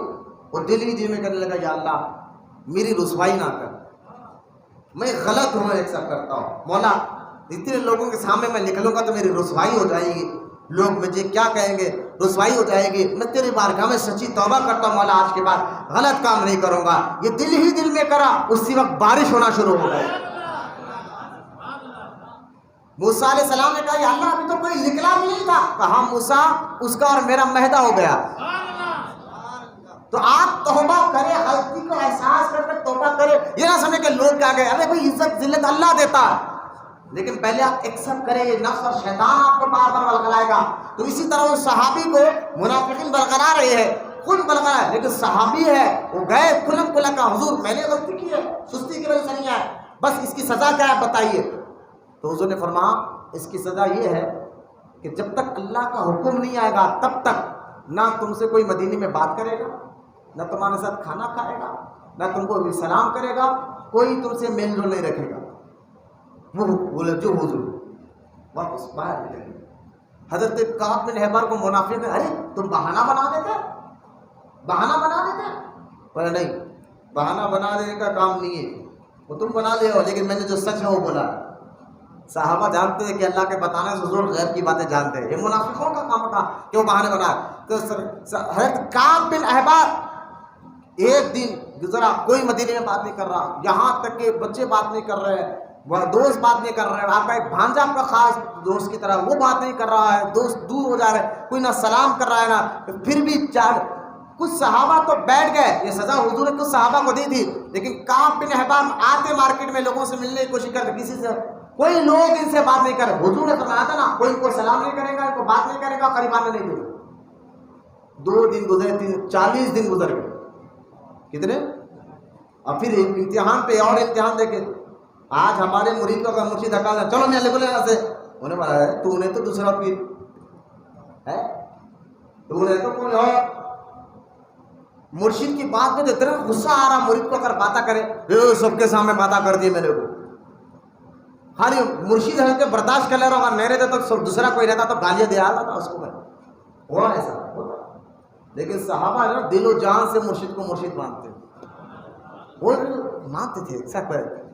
اب دیکھیں ہوا کیا، وہ صحابی مالدار بھی تھے، پیسے والے بھی تھے، نامور آدمی تھے، مدینے میں کوئی بات نہیں کر رہا، 40 دن گزر گئے۔ بھائی اندازہ کرے کوئی محلے میں آپ سے نہ مل رہا بات ہے، پھر حضور کا حکم آیا کہ تم اپنے بیویوں سے بھی علیحدہ ہو جاؤ۔ تو صحابہ نے حضرت کعب نے کہا کہ آپ میں بیویوں کو طلاق دو، کہا نہیں طلاق مت دو، ان کو اپنے میکے کے پاس بھیج دو، میکے میں بھیج دو، اب تم تنہا رہیں گے گھر میں۔ یہ لوگ بیوی اچھا رہے تو وہ بھی چلے گئے کرو، حضور نے حکم دیا وہاں میں بھی جا دو۔ یہ دیکھ کر ایک دشمن نے خط بھیجا ملک شام سے، فارس کے راجا نے، کہ اے کعب ہم نے سنا کہ تمہارے نبی نے تم پر بہت ظلم کیا ہے، ایک کام کرو تم ہمارے پاس شام میں آ جاؤ، ہم تم کو وزیر بنا دیں گے، لالے ہم تم کو فلاں فلاں مقام دے دیں گے، آ جاؤ۔ انہوں نے خط پھاڑ کر پھونکا اور پھینکا میں تھوکتا ہوں ایسی حکومت پر، میرے جو حضور کو چھوڑ کے کہیں جانا ہے ہی نہیں۔ یہ ہوتا ہے نا بس میرا پیر ہے، کوئی بھی کچھ بولے چاہے کوئی کچھ کرے، پیر ہوتا ہے۔ صحابہ نے کٹی پلائی ہے آپ کو، سب نے آفر آ رہا ہے آپ کو وزیر بنا دیا جائیں گے، آ جاؤ مدینہ چھوڑ کر، کہا نہیں ماں، دوست بات نہیں کر رہے ہیں، رشتہ دار بات نہیں کر رہے ہیں، بس حضور کے چہرے کو تکتے نماز میں آ جاتے، شاید اب زبان ہلی، اب زبان ہلے گی۔ 40 دن گزر گئے، وہ اپنے گھر کی چھت پر بیٹھے ہوئے سست ہو کر بیٹھے ہوئے ہیں، اچانک 3 صحابی دوڑتے ہوئے، کعب مبارک ہو۔ حضرت کعب بن احبار سمجھ گئے انہوں نے جو مبارک دے رہے ہیں وجہ کیا ہے، فوراً اللہ کی بارگاہ میں سجدہ میں چلے گئے، مولا تیرا شکر ہے، مجھے یقین ہے میری توبہ کا فرمان آ گیا ہے، میری توبہ قبول ہونے کا ذریعہ آ گیا ہے۔ حضرت کعب بن احبار رضی اللہ تعالیٰ عنہ نے کہا، صحابہ نے کہا چلیے آپ کو حضور بلا رہے ہیں، اور سرکار کا چہرہ دمک رہا ہے، چمک رہا ہے، اس صحابی کو اپنے سینے سے لگایا اور فرمایا اللہ نے تجھے معاف فرما دیا ہے۔ وہ صحابی مالدار کا میں نے بتایا آپ کو، اس صحابی نے کہا حضور اس خوشی میں کہ اللہ مجھے معاف کر دیا، اس شکرانے میں سارا مال اللہ کی راہ میں دے رہا ہوں۔ یہ تھا اچھے لوگوں کا دل جو ہے نا، احساس اس کو کہتے ہیں۔ اچھا احساس نام کی چیز، گناہ کو غلطی ماننے کو تیار نہیں ہے، احساس نام کی چیز ہمارے اندر نہیں ہے۔ غور کرے، گناہ سے توبہ جب بندہ کرتا ہے تو اللہ اس کو بہت اونچے مقام تک لے جاتا ہے، اور تصوف کا یہ طریقہ ہے۔ بزرگان دین بھی توبہ کرتے تھے، انبیاء علیہ السلام بھی توبہ کرتے تھے، خود اللہ کے رسول صلی اللہ تعالیٰ علیہ وسلم دن میں 70 مرتبہ استغفار پڑھتے تھے۔ کتنے مرتبہ؟ 70 مرتبہ، جبکہ میں نے بار بار آپ کو کہا نبی اور فرشتے گناہ نہیں کرتے، معصوم ہوتے ہیں، جب گناہ کرتے نہیں تھے تو یہ پھل کیوں رہے ہیں حضور دن میں 70 مرتبہ استغفار؟ یہ صرف ہماری تربیت کے لیے کہ جب میں معصوم ہوں، جب میں گناہ کر ہی نہیں سکتا ہوں، اور ہم بندے ہیں، گناہ ضرور ہوتا ہے، غلطی ضرور ہوتی ہے، لہذا ایسا کچھ نہیں ہے کہ ہم غلط نہیں کر رہے ہیں۔ اس لیے دیکھیں حضور ہمیں تربیت دے رہے ہیں کہ میں معصوم ہوں، گناہ کر ہی نہیں سکتا ہوں، پھر بھی اللہ کی بارگاہ میں استغفار پڑھا ہوں، لہذا آپ توبہ کرتے رہے، اللہ آپ کی نعمتوں میں اضافہ کرتے رہے۔ حضرت امیر معاویہ رضی اللہ تعالیٰ عنہ کے پاس ایک شخص آیا اور آ کے کہنا حضور میرے یہاں بیٹی آئے، بیٹی ہے، یہ بیٹی آئے، آپ دعا کر دیں کہ اللہ مجھے بیٹا عطا فرمائے۔ تو امیر معاویہ رضی اللہ تعالیٰ نے فرمایا کہ وہ دیکھو امام حسن آ رہے ہیں، ان سے دعا کرواؤ۔ بولو ذرا سبحان اللہ، کیا کر رہے ہیں میرے معاویہ؟ جو کوئی امام حسن آ رہے ہیں نا، ان سے دعا کرواؤ، اللہ کے نیک بندوں سے دعائیں کراؤ۔ یہ بھی سبق مل رہا ہے، اور یہ بھی سبق مل رہا ہے کہ میرے معاویہ امام حسن کا کتنا ادب کرتے تھے۔ کہا جاؤ امام حسن آ رہے ہیں، دعا کرواؤ ان سے۔ وہ شخص ان کے پاس گیا، کہا امیر معاویہ نے بھیجا آپ سے دعا کرانے کو۔ امیر امام حسن نے فرمایا ٹھیک ہے، تم استغفار کرو، اللہ تمہیں بیٹا عطا فرمائے۔ بولو یا سبحان اللہ۔ وہ گیا استغفار پڑھتا، اللہ ان کو بیٹا عطا فرمائے۔ اتنا بڑا وظیفہ استغفر اللہ، استغفار کرنا۔ اب ایک شخص آیا آ کر امیر معاویہ سے کہنے لگا حضور کاروبار نہیں چل رہا، رزق میں برکت نہیں ہے، پریشان ہو، کیا کروں؟ امیر معاویہ نے دیکھو وہ امام حسن بیٹھے، ان سے دعا کرو۔ وہ گئے اور جا کر جو ہے یہی شکایت کی کہ کاروبار تو چل رہا ہے، برکت نہیں ہے، کیا کروں؟ تو حضرت امام حسن نے فرمایا استغفار کرو۔ بولو نا سبحان اللہ۔ اب تیسرا شخص کو امیر معاویہ نے بھیجا کہ جاؤ پہلے والے کو بیٹے کے لیے بھی استغفار پڑھنے کے لیے کہا، کاروبار کے لیے بھی استغفار پڑھنے کے لیے کہا، وظیفہ ایک، دوائیں الگ الگ۔ آپ کہاں سے یہ دلیل پکڑتے ہیں؟ تو امام حسن نے سورہ نور کی آیت پڑھی تھی جس میں اللہ پاک فرماتا ہے اگر تم مجھ سے توبہ نہیں کرو گے نا، میں تمہارے کاروبار سے برکت اٹھا لوں گا اور تمہیں باز بنا دوں گا۔ امام حسن کہتے ہیں میں نے یہ آیت سے مسئلہ نکالا ہے کہ جو بندہ استغفار کرتا ہے اللہ کو راضی کر لیتا ہے، اللہ اس کو اولاد بھی عطا فرماتا ہے اور اس کے کاروباروں میں ترقی بھی عطا فرماتا ہے، برکت بھی عطا فرماتا ہے۔ استغفر اللہ جس کا معنی کہ اللہ ہم تجھ سے معافی مانگتے ہیں، توبہ سے آپ کی کمی میں برکت ہوگی، توبہ سے اللہ تعالیٰ آپ کو جو نیک اولاد عطا فرمائے گا، توبہ سے گھروں میں برکت ہوگی۔ یہ استغفار کا یہ فائدہ میں مل رہا ہے۔ اب غور کریں، حضرت میں ایک آخری بات سنا کر ہم ذکر کریے بیٹھ جائیں گے۔ حضرت شیخ حبیب عجمی رضی اللہ تعالیٰ جن کا مزار مبارک بغداد میں ہے، غوث پاک رضی اللہ تعالیٰ عنہ کی درگاہ سے 2 یا 3 کلومیٹر کی دور پر حضرت کا مزار شریف ہے۔ حضرت سیدنا شیخ حبیب عجمی رضی اللہ تعالیٰ بہت بڑے اللہ کے ولی گزرے ہیں۔ امام احمد بن حنبل بھی ان کا ادب کرتے تھے، ان کا ادب کرتے تھے۔ اتنے بڑے بزرگ کہ غوث اعظم کے استاد ان کا ادب کر رہے ہیں، امام احمد بن حنبل رضی اللہ تعالیٰ عنہ۔ لہذا شیخ حبیب عجمی رضی اللہ تعالیٰ عنہ کے بارے میں آتا ہے کہ وہ پہلے جو کاروبار کرتے تھے سود کا، کیا کاروبار کرتے تھے؟ سود کا کاروبار کرتے تھے۔ وہ ایک دن آپ کی بیوی نے کہا کہ جاؤ اے حبیب کھانے کے لیے کچھ نہیں ہے، کچھ لے کر آؤ۔ تو بولے بھائی مارکیٹ سے کیوں خریدوں، میرے مارکیٹ سے پیسے آنا ہے، سود کا پیسے آنا ہے۔ وہ کسی کے پاس گئے اور سود کے بدلے میں گائے کا منڈا لا لیے، کسی کے پاس گئے سود کے بدلے میں تیل لا لیے، کسی کے پاس گئے سود کے بدلے میں لکڑی لا لی، کسی کے پاس گئے سود کے بدلے میں کوئی سالن کا جو مسالے والا سودا لا لیا، لا کر اپنی بیوی کو دیا، یہ لکڑی بھی ہے، تیل بھی ہے، سودا بھی ہے، یہ بکری کے جو ہے نا منڈا بھی ہے، اب اس کو پکا۔ آپ کی بیوی نے اس کو پکایا اور وہ پکنے کے بعد جو ہے ایک فقیر بھی آیا، کچھ مانگنے کے لیے آپ نے دیا نہیں تھا، خیر پک گیا۔ اور جب پک گیا تو آپ کو بھوک دبا کے لگی تھی، آپ نے کہا چلو کھانا نکالو۔ ایک تو فقیر کو اپنی جھڑکی دے کر نکالا تھا، ایک تو سارا کا سارا پیسہ سود کا معاملہ تھا نا، سود میں لے کر آپ نے پکائے تھے۔ اب جیسا ہی بیوی نے جو ہے نا ہنڈی پہ سے ڈھکن ہٹایا تو سارا کا سارا سالن اور کھانا خون بن گیا۔ کیا بن گیا؟ خون بن گیا۔ حضرت شیخ حبیب عجمی نے جب یہ منظر دیکھا، آپ کی بیوی نے یہ منظر دیکھا تو بیوی نے کہا دیکھے ہائے تیری بد عملی کی وجہ سے، تیری حرکتوں کی وجہ سے اللہ کا ایسا عذاب آ گیا کہ سارا کھانا اور سالن خون بن گیا ہے، اب بھی وقت نہیں آیا توبہ کر لینے کا، اب بھی وقت ہے توبہ کر لے۔ شیخ حبیب عجمی کو اس واقعے سے دل پہ گہری چوٹ لگی، بہت تکلیف ہوئی، یہ کیا کر لیا میں نے، احساس ہو گیا ہو غلطیوں کا احساس پیدا کرو اپنے اندر کہ ہم کر کیا رہے ہیں، دین نہیں سیکھ کر نماز نہیں پڑھ، ہم کر کیا رہے ہیں، کم سے کم غلطی کو غلطی کے مانو۔ احساس جب بندے کے اندر پیدا ہوتا ہے پھر اللہ پاک بھی کیا مقامتا فرماتا ہے، اور ہم تو مرید ہے، اور یاد رکھے ولایت اور روحانیت کی پہلی سیڑھی توبہ ہے۔ توبہ کرنا ہوگا آپ کو، غفلت سے توبہ۔ بزرگان دین بار بار توبہ کرتے تھے، ارے بھائی گناہ سے محفوظ ہے پھر بھی توبہ کیوں کر رہے ہیں؟ بولے ہم نے جو وقت غفلت میں گزارا ہے نا، خالی غفلت میں، اس کی ہم توبہ کر رہے ہیں۔ یہ ہمارے بزرگوں کا طریقہ تھا۔ شیخ حبیب عجمی اس واقعے کو دیکھ کر گھر سے نکلے، چلو بولے امام حسن بصری سے پاس جا کر توبہ کر لیتا ہوں۔ گھر سے واپس نکلے اور نکلے تو گھر کے باہر چھوٹے چھوٹے بچے کھیل رہے تھے۔ جب بچوں نے دیکھا حبیب آ رہے ہیں تو چھوٹے بچے کھیلتے کھیلتے کہنے لگے کہ بچوں ہٹو، سود خور حبیب آ رہا ہے، کہیں اس کی دھول ہمارے اوپر نہ گر جائے۔ ایک تو وہ کھانا خون بن گیا تھا، دوسرا یہ چھوٹے چھوٹے بچے جن کو پتا نہیں کہ کون آ رہا ہے، ان کی زبان سے قدرتی طور پر ایسا نکلی آواز کہ ہٹو، حبیب شیخ حبیب عجمی آ رہا ہے، کہیں اس کے دھول ہم پر نہ گر جائے، یہ سود خور ہے۔ آپ کے دل کو اور تکلیف پہنچی، یا اللہ یہ کیا ہے کہ بچے بھی مجھے پہچان کہ میں اتنا بڑا گناہ کر رہا ہوں۔ وہ امام حسن بصری کی بارگاہ میں گئے، ان کے ہاتھ پر سچی توبہ کی، اور سارا مال جن سے لیا تھا سود کے بدلے میں وہ معاف کیا، لوٹا دیا۔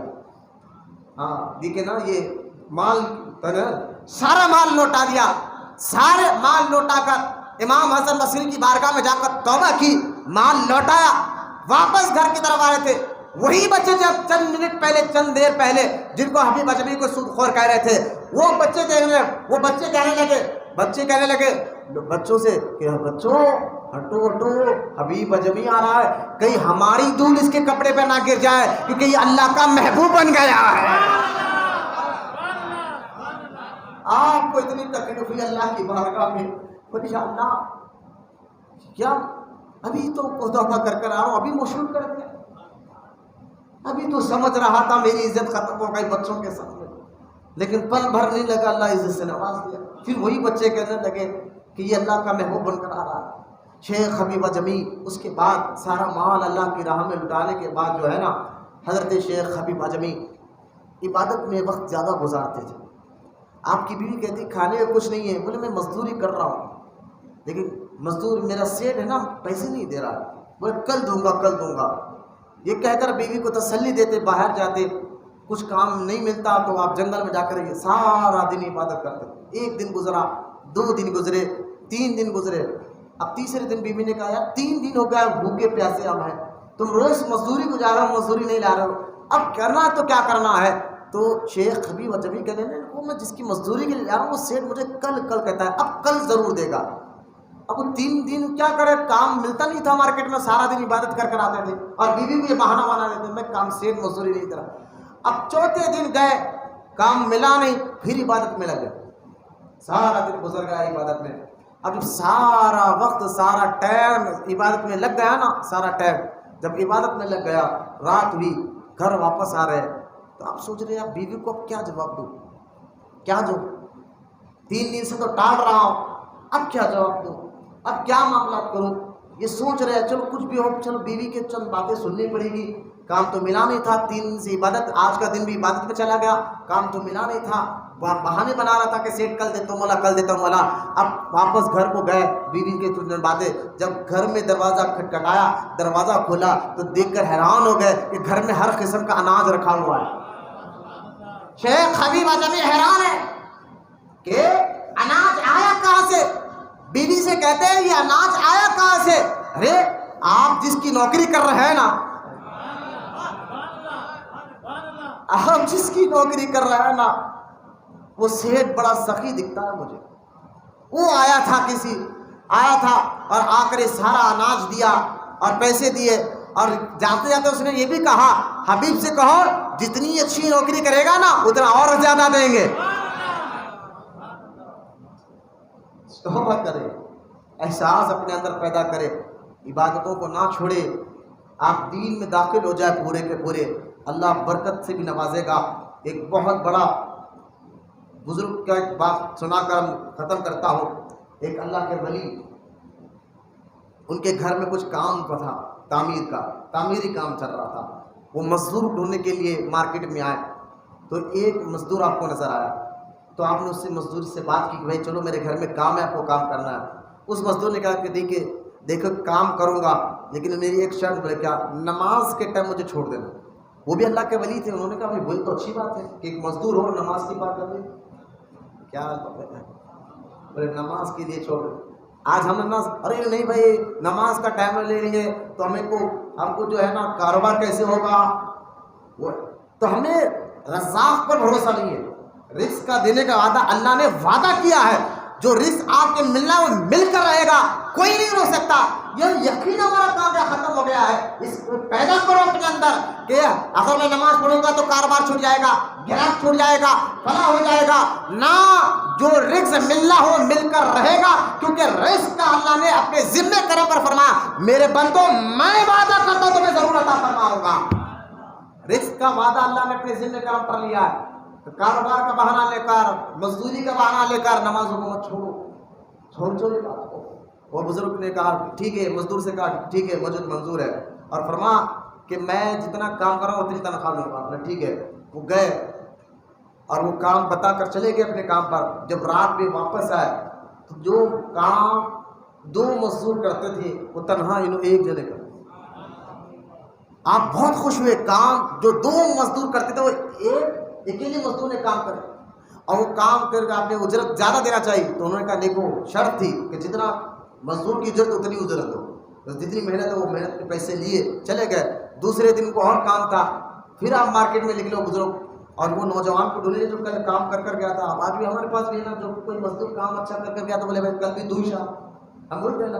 اب یہ اسی مزدور کو ڈھونڈنے کے لیے جب باہر نکلے تو وہ مزدور مارکیٹ میں تھا نہیں. دوسرے مزدوروں سے پوچھا گیا تو لوگوں نے کہا ارے وہ نوجوان وہ تو صرف 8 دن میں 1 مرتبہ آتا ہے اور 1 دن کام کرتا ہے، 8 دن پتہ نہیں کہاں رہتا ہے، وہ کیا کرتا ہے. بس وہ 8 دن آتا نہیں، 8 دن میں 1 دن آتا ہے، کام کرتا ہے چلا جاتا ہے. وہ 8 دن کدھر رہتا ہے، کیا کرتا پتہ نہیں. تو یہ بزرگ تھے، یہ بھی انہوں نے سمجھ کے یہ کوئی عام آدمی نہیں، اللہ کا نیک بندہ ہے. آپ نے فرمایا اس کا پتہ تو دو. لوگوں نے اس کا پتہ بتایا. اس کے گھر میں آپ پہنچے وہ بزرگ، تو وہ نوجوان بالکل نزا کی حالت میں تھا، مرنے کی حالت میں. آپ نے دیکھا یہ کیا ہو گیا، کیا آپ کا اتنا بڑا مقام ہو کہ آپ بیمار ہیں؟ بولے نہیں. آپ اس نوجوان مزدور نے کہا میرا ایک کام کرو. بولے کیا؟ جب میں مر جاؤں نا تو میری لاش کو تم گلے میں رسی ڈال کر گھسیٹنا، اور گھسیٹ کر بنا جو اللہ کی نافرمانی کرتے ہیں ان کا حال یہ ہوتا ہے. یہ میری پہلی شرط ہے. اور دوسرا ایک انگوٹھی نکال کر دیا، جو یہ علاقے کا جو بادشاہ ہے نا اس کو یہ انگوٹھی دے دینا، انگوٹھی اور خوراک. اور یہ وعدہ آپ نے لیا. اس مزدور کا انتقال ہو گیا نوجوان کا. اب انتقال ہونا تھا، وہ مزدور کو گلے میں رسی ڈال کر وصیت کی تھی، گلے میں رسی ڈال کر کھینچنے کی. وہ بزرگ نے اس وصیت کو پوری کرنے کے لیے جب قریب گئے، غیب سے آواز آئی خبردار ہاتھ نہ لگانا، ہاتھ نہ لگانا، یہ میرا محبوب بندہ ہے، اس کی عاجزی تھی، ہاتھ نہ لگانا، چھوڑو اس کو. آپ نے بزرگ غیب کی آواز سن کر اس کو بڑے ادب سے دفن کیا، اور اس کی انگوٹھی اور قرآن کو لے کر ایک چورستے پہ کھڑے ہو گئے، جس چورستے سے بادشاہ کی سواری جاتی تھی. محل میں کون آنے دیتا غریبوں کو، فقیروں کو. لہذا آپ نے چورستے پہ کھڑے، سواری جا رہی تھی. آپ نے ایک سپاہی کو کہا کہ میں بادشاہ کو یہ انگوٹھی اور قرآن دینا چاہتا ہوں. پہلے تو بہت منع ہوا، گڑبڑی پیدا ہوئی. جب پہنچ جا رہی ہے، لوگ جا رہے، گڑبڑی پیدا ہوئی. بادشاہ نے کہا کیا بات ہے، کیوں گڑبڑی ہو رہی ہے؟ کہا سرکار یہ بندہ آپ سے ملنا چاہتا ہے. وہ بڑے قریب بلاؤ اس کو. بولے کیا بات ہے؟ کہا حضرت ایک نوجوان تھا وہ مر گیا، مرنے سے پہلے اس نے یہ وصیت کی تھی یہ انگوٹھی یہ قرآن یہ آپ کو دے دے. بادشاہ نے جیسا انگوٹھی اور قرآن کو دیکھا، سواری سے نیچے اترا اور وہ ہاتھ میں قرآن لیا، انگوٹھی لیا، چیخے مار مار کر رونا شروع کر دیا. اب سارے سپاہی پریشان ہے اور خود وہ بزرگ بھی پریشان ہے. ارے نوجوان کی انگوٹھی دے کر کیوں رو رہے ہیں، قرآن دے کر کیوں رو رہے ہیں؟ اتنا رویا اتنا روہا. بادشاہ کو غشی آ گئی اور ہوش آنے کے بعد کہا کیا ہوا اس کا حال؟ اس بزرگ نے پوچھا وہ نوجوان ہے کا؟ ان کا تو انتقال ہوا، ابھی ان کو دفنا کر آ رہا ہوں. وہ بادشاہ کہتا ہے مجھے اس کی خبر پر لے کر چلو. اور وہ بادشاہ خود اس کی خبر پر جاتا ہے اور خبر کو لپٹ کر روتا ہے. بزرگ حیران ہے، آخری نوجوان سے کا رشتہ کیا ہے، کیوں اتنا رو رہے ہیں؟ رو رو کے اس کا برا حال ہوا. بادشاہ نے کہا تم جانتے ہو میں کیوں رو رہا ہوں؟ یہ نوجوان کوئی عام آدمی نہیں، میرا بیٹا تھا، میرا بیٹا تھا اور اس کی زندگی عیش و عشرت میں گزرتی تھی، شراب پینا اس کی عادت تھی، جوا کھیلنا اس کی عادت تھی، ہر عیش وہ کام کرتا تھا۔ ایک دن پتہ نہیں اس کے دل پہ کیا چوٹ لگی، کسی نے اس کو قرآن کی آیت پڑھ کر سنائی جس میں اللہ فرماتا ہے اے ایمان والو کیا اب بھی وقت نہیں ہے توبہ کر لے، اب بھی وقت نہیں ہے سچی توبہ کر لے۔